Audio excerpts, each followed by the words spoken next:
Hello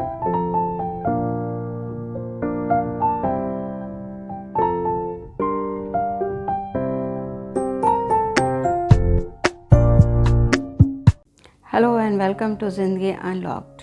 मैं हूं भारती भटनागर और आज मैं आपके लिए लेके आई हूं हिंदी साहित्य का एक नायाब हीरा। जी हां, श्री द्वारिका प्रसाद महेश्वरी जी द्वारा लिखित कविता फूल और शूल। प्रसाद महेश्वरी जी द्वारा लिखित बहुत सी रचनाएं बहुत ही चर्चित हैं, जिसमें कि वीर तुम पढ़े चलो, हम सब सुमन एक उपवन के, फूल और शूल सन 1955 में प्रकाशित हुआ था और आज 2021 में लगभग 65 साल बाद भी उतना ही प्रासंगिक है जितना कि तब था। फूल बन खिलो कि हार बन सको, शूल बन के आ पड़ा जो राह में, दूर फेंक बढ़ गया उसे पथिक। शूल बन के आ पड़ा जो राह में, दूर फेंक बढ़ गया उसे पथिक। और यदि चुभाव पैर में कहीं, और यदि चुभाव पैर में कहीं, खून खुद बहा के बढ़ गया पथिक। शूल धूल में मिला, शूल धूल में मिला, मिला न कुछ, खींच शीश पर कल रेख ली। विश्व ने घृणा भरी निगाह से एक बार देख आंख फेर ली। विश्व ने घृणा भरी निगाह से एक बार देख आंख फेर ली। कह रहा इसीलिए कि राह के फूल बन खिलो कि प्यार बन सको।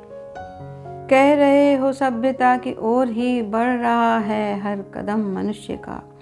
कह रहे हो कि सभ्यता की ओर ही बढ़ रहा हर कदम मनुष्य का, किंतु देखता हूँ मैं मनुष्य ही भक्ष्य आज बन रहा मनुष्य का। क्या यही प्रगति, यही है सभ्यता? क्या यही प्रगति, यही है सभ्यता? प्रश्न कर रही है यह दिशा दिशा, कौन सूर्य की कहे न चांद का पता, अभी घिरी अमानिशा। कह रहा इसीलिए कि दीप बन तुम जलो कि अंधकार को हर सको। कह रहा इसीलिए कि दीप बन तुम जलो कि अंधकार को हर सको। स्वर्ग है कहीं गगन की आड़ में, बात मानता हूँ ये न मैं कभी। स्वर्ग है कहीं गगन की आड़ में, बात मानता हूँ ये न मैं कभी। तुम भले इसे गले उतार लो, तुम भले इसे गले उतार लो, बात ठानता हूँ यह न मैं कभी। स्वर्ग है धरा यही, स्वर्ग है धरा यही, और देवता है पला इसी धरा की धूल में। धूल का हरेक कण पुकार कर कह रहा पड़ा मनुष्य भूल में। धूल का हरेक कण पुकार कर कह रहा पड़ा मनुष्य भूल में। भूल चूल सी न यह चुभे अगर, भूल चूल सी न यह चुभे अगर, भूल का सुधार शीघ्र कर सको। तो दोस्तों, इसमें कवि कहना चाह रहे हैं कि फूल बन के लो कि हार बन सको, और यदि कहीं शूल बन भी गए तो क्या होगा? ज़्यादा से ज़्यादा आप किसी के पैर में चुभ जाएंगे, किसी की राह रोक लेंगे, इससे ज़्यादा क्या होगा? इसके बाद घृणा की दृष्टि से आपको देखा जाएगा और पथिक आगे बढ़ जाएगा, तो आपको कुछ मिलेगा नहीं।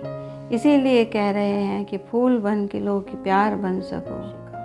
कह रहे हो कि सभ्यता की ओर ही बढ़ रहा है हर कदम मनुष्य का, किंतु भक्ष्य आज मनुष्य बना मनुष्य का। मनुष्य ही मनुष्य के पतन का कारण बन रहा है। मनुष्य मनुष्य को आगे बढ़ते हुए नहीं देखना चाह रहा है। तो ये कैसी प्रगति है, ये कैसी सभ्यता है? ऐसे ये एक प्रश्न कवि ने हम सबके सम्मुख खड़ा करा है, और इस पर हम सबको विचार करना चाहिए कि आखिर हम कहाँ जा रहे हैं। इसीलिए कवि कहते हैं कि दीप बन तुम जलो कि अंधकार हर सको। और अंत में कवि कहते हैं कि सुना है मैंने कि गगन की आड़ में कहीं स्वर्ग है, लेकिन ये बात मैं नहीं मानता। मैं तो ये मानता हूँ कि धरती पर ही स्वर्ग है, और जो देवता है वो इसी धरती पर पला बड़ा मनुष्य है। तो मनुष्य को ही उन्होंने देवता की संज्ञा दी है, और वो ही चाहे तो इस धरती को स्वर्ग बना दे, और वो ही चाहे तो इस धरती को नर्क बना दे। तो एक बहुत ही प्रासंगिक कविता जो आज के दौर में भी उतनी ही खरी है जितनी कि 1955 में थी। फूल और शूल, फूल बन खिलो कि हार बन सको, दीप बन जलो कि अंधकार को हर सको। यही इसमें संदेश है। थैंक यू सो मच दोस्तों। आशा है आपको वीडियो पसंद आई होगी। लाइक और सब्सक्राइब करना मत भूलिएगा।